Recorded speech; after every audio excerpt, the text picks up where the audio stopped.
Now I try the pit shark. A long time since I used one of these. Maybe it's for good reason.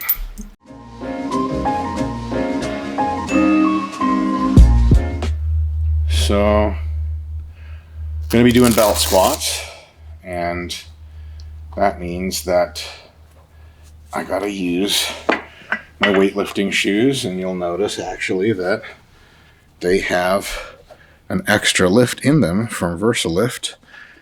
And the reason is that you don't want your ankle mobility to limit your depth. And as a matter of fact, to at least a point, the more heel support you have, and the more you're essentially on your toes, but with a good heel support, the further forward you can push your knees at the bottom of the motion, which is very good for the quadriceps because they grow precisely in that position of the most flexion that you can put them into. So it's really, really good. Technically the most extension for the most knee joint flexion, thus the most stretch of the quadriceps muscle. So that's really good to do. The weightlifting shoes are, I think, one of the most, I want to say underrated. I guess underrated in the different definition of the word. Underrated in the sense that so few people use them in bodybuilding training and trying to get jacked that very few people actually rate them at all. It's not that they're rated poorly or rated lower than I think they should. It's just most people don't even know they exist. You got this heel, everything's super stable. It allows you to stay more upright in all of your movements, use less of your back and more of your legs. It allows you to get deeper on leg presses, hack squats, lunges, belt squats, anything you want. So weightlifting shoes, highly, highly recommended if you're serious about training the quads. I know that a lot of folks trained with flat sole shoes. And the reason you do that is because it maximizes your leveraging for low bar squatting and maximizes leverage for high bar as well. And the leverage means that you can lift more weight by putting your knees through a smaller range of motion. Sit back while sitting down, which is a very good way to squat as much weight as possible. But when you're sitting back, you're actually sitting away from your quads getting the most tension. So you notice that powerlifters will squat with flat soles, and they'll try to squat back and down like this. Weightlifters generally squat down and forward, so you get that full flexion effect. So if you put on weightlifting shoes, prepare to get weaker in the short term, or put better, prepare not to be able to use as much weight for all the exercises you're used to, because their weightlifting shoes are going to leverage you to go deeper, which is harder, and to use more of your to put your quads in a more precarious position as a limiting factor. Basically like taking your quads to task. And because that's a thing that happens, we can't use as much weight. Let's see if I can rig something here that doesn't kill me. I'm a short king, so there we go. There we go.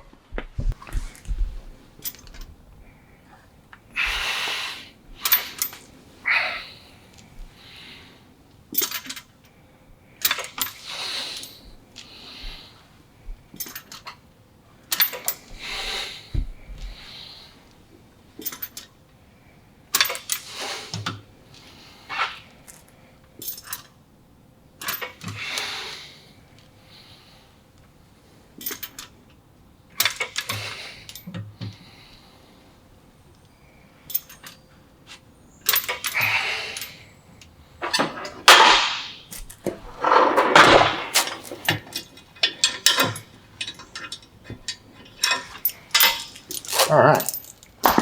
Yeah, not bad. Feels comfy. You guys will notice that I'm going to be trying to descend very slowly, controlling the eccentric and milking it out for maximum amount of gain.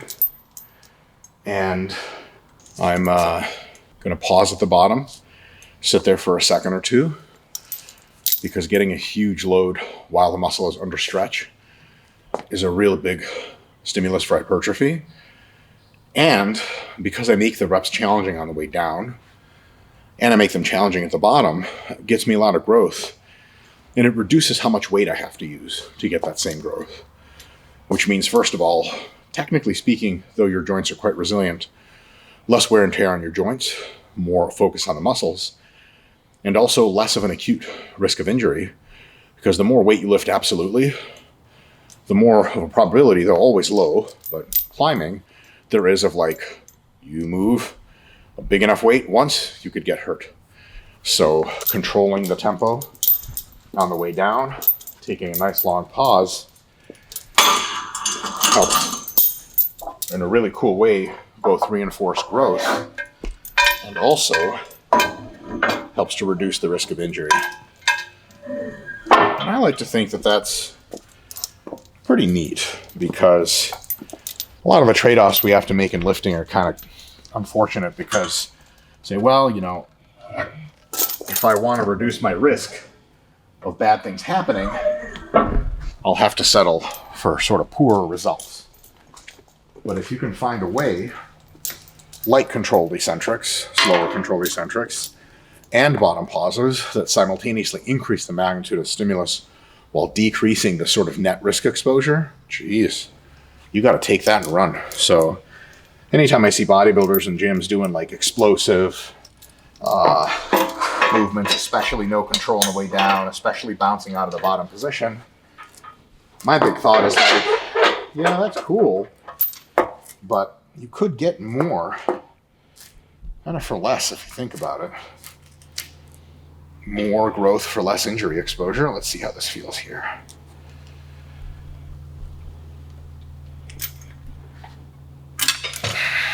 Jesus. I think somebody, whoever designed the Pit Shark, no offense, is really just made it so you can use like an infinite amount of weight. I have the another belt squat at home, and it is the, oh, what the hell is his name? Matt Wenning. I have the Matt Wenning Strength belt squat, and on that one, I need 2 plates aside. I can do stuff about 20 reps, and it cooks my ass. I'm already up to 3 plates on a side here, and that's, I don't know, I can kind of do an infinite number of these here, so time to go to 4 plates.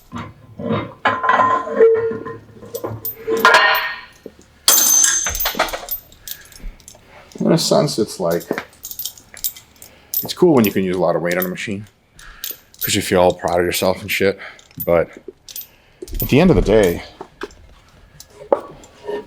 it's kind of neat when they make machines that you can't use a lot of weight on, so you have to load fewer plates on the fucking thing. For example, that right there in the corner, the red thing, the Elite leg press, I've used that at Crocs gym, and you know, I typically leg press at least 5 plates, more often 6 for reps. I was doing, first time I tried 3 plates on there, I was like, oh my God. And I eventually worked up to like, I think 4 something, but it was really cool because the device itself is so heavy, it's more vertical, that it ends up being like, well, you don't have to put on as much weight.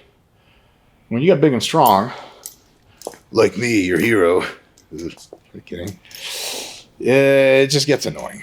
It just gets annoying to put on a lot of weight. So it's cool to show off, like when you're starting out, when that cute girl's at the gym and you want to show her your alpha gorilla and that you can lift all the weights, that's sweet. But after a while, when you only care about bodybuilding and not girls, what is a strange time. And you want to lift less weight. All right. Let's see how this feels.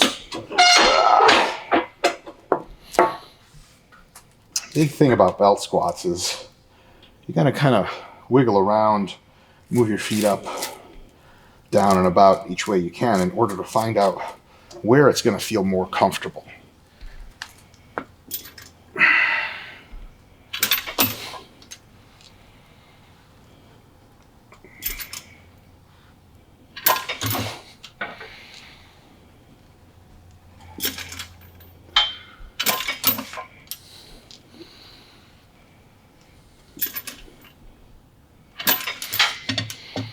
That feels pretty good.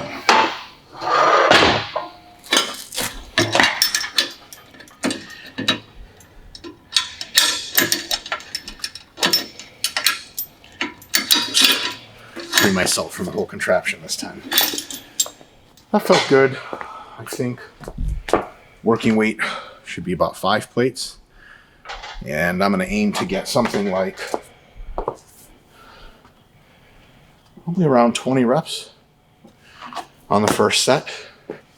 And I'm going to use a technique called My Rep Match. This technique is a great way to accumulate a lot of volume in training, especially for muscle growth, really only for muscle growth. And in addition to that, it can accumulate a lot of volume for you and also allow you to have many approaches to failure, more than you normally would get in the same amount of volume. So what I'm going to do is I'm going to do a set of 20-ish reps first, normal straight set, and then after that I am going to do my next set with the same goal as the first. So let's say I get 18 reps on the first set. I'm going to go with a goal of 18 total reps in the second. I'll be more tired, so I might not be able to do that. I might be able to only get 14 reps. Then what I do is I take a pause at the top, rest 2 to 5 seconds, shake it out, and then do some more reps to get to 18. Eventually, if I'm doing 4 or 5 sets of this at the end of the mesocycle, it will be 18, 18, 18, 18, 18, all the way down the line. Except every time you get more tired for each set, you have to have more rest breaks in each set, which means in the first set, you approach failure at the end just once. The second set, you may do it twice. In the third set, 3 or 4 times. Fourth set, question mark number of times. That number of approaches to failure and that consistent addition of volume, it's a big deal.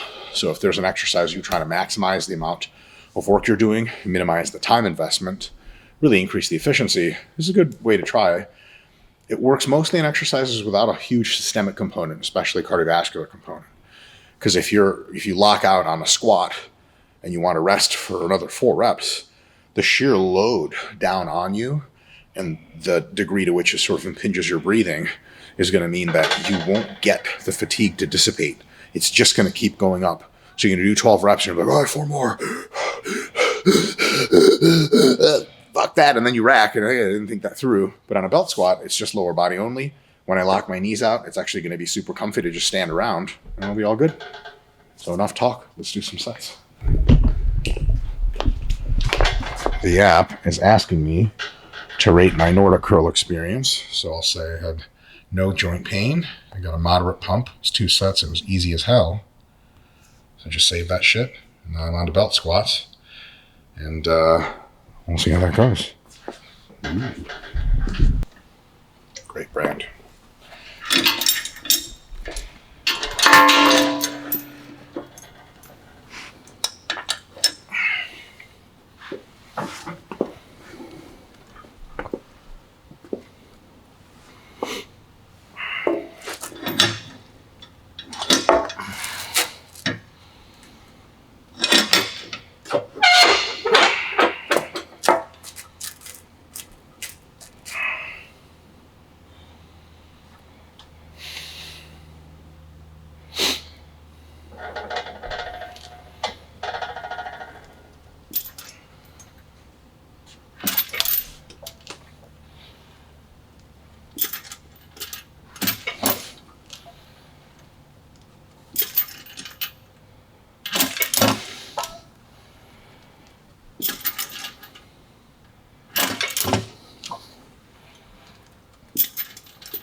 Reps, a bit much load.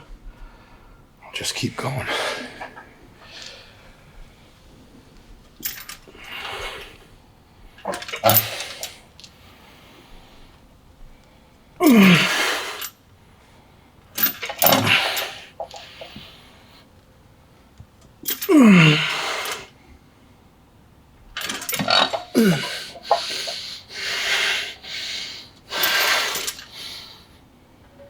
Ugh.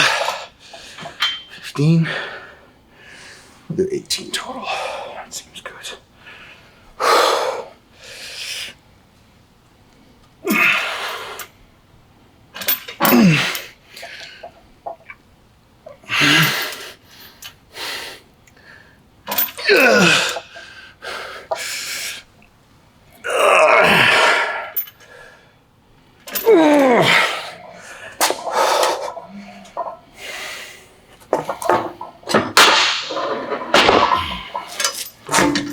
Ugh. Not bad. Not bad at all. Whew. So you guys will notice I did 18 total reps, and I did take a few rest pauses within the set. I typically won't do that for my rep match. So this makes this technically just my reps, but I will match it on the next set and do another 18. Good pump, comfortable setup. You'll notice that I was going intentionally very slow on the way down. On the way up, just whatever quickly returns me back to the top position, because the concentric contraction of muscle, we have pretty good reason to believe, does stimulate growth, but probably not as important as the eccentric. So you'll notice I descend in a measured way. You will see pain on my face when I do. And the upside there is I also pause for like 1 or 2 seconds at the bottom, which is not a very comfortable place to sit. So if you're doing this yourself, when you hit that bottom position, you're going to be like, the hell am I doing down here? Why don't I just not return down here? But it is true in many pursuits, often, that difficult and uncomfortable things are the thing that yield the results that you're looking for, change. Positive change generally happens through difficulty. I wish it happened through ease. In some sense, if you like your job a lot, it's pretty seamless and then you make money. That's nice. Training, still have to earn a little bit. So something that my friend Jared and I, Jared Feather is an IFB pro. He has his own YouTube channel. Is blowing up, as the kids would say. Check him out. But him and I always like to say, especially when we train other people, certainly when we train each other, that you have to reframe your mentality a little bit when you're coming into the gym. And at least a few different mentalities you can have. I'll talk you through them while I'm resting here. And then I promise I'll shut the hell up and just go right back to training. Shut up and train, nerd. Nobody wants to see this. The mentality you have typically in your daily life, which you should have, is of comfort seeking. If you're sitting in your chair at work like this, and one of your butt cheeks starts to hurt, you don't keep typing. You're like, fuck that butt cheek training. I want the pain. It's nonsense. It's going to distract you from work. So you shift, and then you sit in a more comfortable position. Makes total sense. when you go in the gym, you have to switch that mentality. And you have a few choices. One choice you have if you're doing power training, Olympic weightlifting, jumping, sport training, is what I like to call kind of the athletic show-off mentality. Like, I'm about to bust the roof off this motherfucker. Shit's going to get crazy. I'm going to prove I'm an athlete. Watch this. I'm going to move fast. I'm going to be smooth. And that's great stuff. Power training usually doesn't hurt. It's not enough reps, not close enough to failure.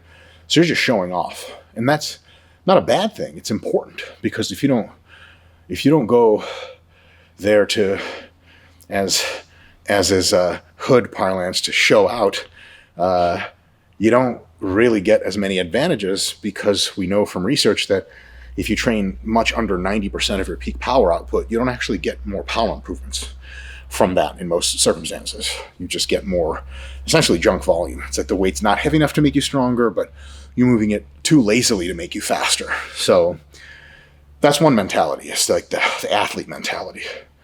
The other mentality you can take into the gym, which is very good for strength training, is the kind of live or die warrior mentality. And that's like, load that shit. Load my 3RM. It's going for 4. I don't care if I live or die. I don't care if you have to peel me out of that thing afterwards. I'm giving all of my body and brain's total ability to those repetitions. I could care less if I live or died. Fucking turn up the metal, gangster rap, have a DJ mix together, put that right into my brain somehow. Give me my belt and watch me work. An amazing mentality. That fearlessness is required to lift big weights. Your boy's not on that shit. I'm a little bitch. You won't see me next to 200-pound dumbbells because I don't want to tear my little pecs. They would hurt. But if you want to bench the 200-pound dumbbells, you want big squat, bench, deadlift, every time you come to the gym to hit big weights, you got to put on your fucking work hat. And that means, like, when you feel the fear of failing, when you feel the fear of injury, you got to understand, at some philosophical level, warriors don't give a shit. You are a machine. You are a weapon. You're an offensive force. It's not designed for civilized places. You are uncivilized. You're brutal. And you have one mission, and that's to just break that bar into 50 million fucking pieces. If you can channel that mentality to whatever small extent or large extent, you're going to have a good time at the gym. First of all, psychologically, it's fun. Second of all, you will lift the weights that your body's capable of, so you'll know you're not leaving anything in the tank. The last mentality, which is the one I'm about to channel here in 30 seconds, is the bodybuilding mentality, or hypertrophy training mentality. Yeah, we got the whole hypertrophy app. Sign up now, link in bio. Is there a link in bio? I'm kidding. There's a producer in the back. She's like, shut up. You're saying the wrong stuff. We're going to kick you out. Sherry tried to kick me out a few times. I hung on to the door. So in hypertrophy training and muscle growth training, the big emphasis that you can take mentally into the gym with you that helps a lot, and this is what Jared and I talk about, is you didn't come to show off. You're here to hit a prescribed number of reps, some RIR, which is like a lame concept for nerds. It works really well, but you also just have to like pick a number that you did last week, add 5 pounds or a rep to it, and just hit it again. There's no glory in that shit, right? It's like, storm the gates. Just kidding. Just stop 50 yards short of the gates and just set up camp. Just hang out there. That's really stupid. It's a different mentality, and the mentality is this. You have a certain number of sets and reps to hit, and the guaranteed thing you will encounter on your way in is pain. And it's pain of a specific kind. It's pain of your muscles physically micro-tearing, and also, much worse, of the metabolic byproduct searing in your muscles, the burn. And like, it's all fun and good until that shit gets really, really insane, and you're like, what the hell am I even doing here? Why am I doing this to myself? There's no athleticism. It's not like a power training. There's no glory. It's not strength training. It's just fields and fields and fields of pain. That's where the mental shift happens. And a lot of people who are great at being normal humans, number one requisite of your life, great at power athletics, great at strength athletics, have to flip a switch they're not used to flipping. But here's the switch. The pain is something you typically want to avoid. You don't feel pain in your normal life. If you do, you switch. Power training, you shouldn't feel any pain. Strength training, like God's physical fucking energy is so riveting through your body that you can't feel pain. Sure shit, not until after you get off. You're like, oh, my shoulder. During, you won't feel shit if you're doing it right. unless you get hurt, don't get hurt.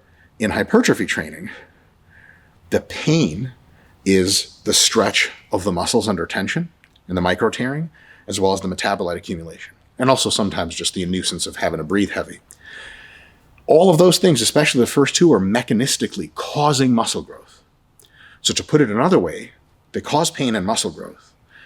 Your mentality of trying to avoid pain is no longer any good. You shouldn't also have a neutral mentality towards pain. You want the pain. You're here to get pain. I'm here like fucking Mario or Sonic with the fucking coins in the rings. See how far that dates me into time. Just older folks back here like, if it had a little TikToker, they'd be like, I don't know what that is. It's like TikTok, but the Chinese government, I'm kidding. We're going to get banned for that. So you can't have any coins. I'm trying to collect all the fucking pain coins that I can. Straight up. When I'm in the position and my quads are feeling good, I want them to not feel good. I slow the eccentric more. I spend more time in the bottom. I do an extra rep. And that entire time my body's saying, go away, leave, get out. This is painful. And I have to reframe. It's something you get with practice. And it even helps to frame when you walk into the gym. I came here for the pain. I want the pain. The pain means growth. The pain's a good thing. Tough to swallow that pill. And power training, you do it quick. Strength training, you do it quick. This shit takes sets and fucking reps, and it's with you. It's a nuisance. It's like an old dog you have. You're like, how is it still alive? I'm kidding. Old cat. That might resonate better. You know, like your mom lives with you because she's old and she has like 10 cats and they're seemingly immortal. Why?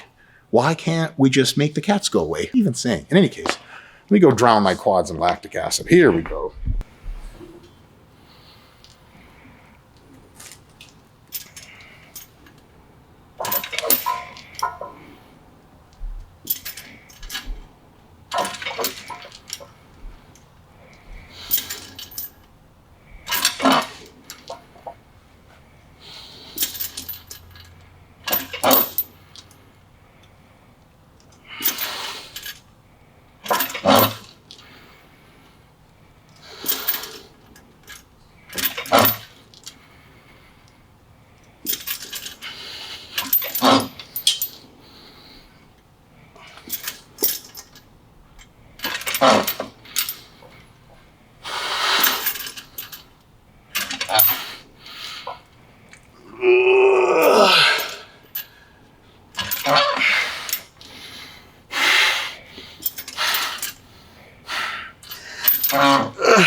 All right.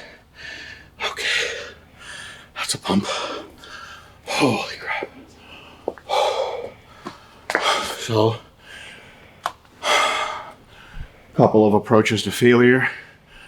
12, 4, 2.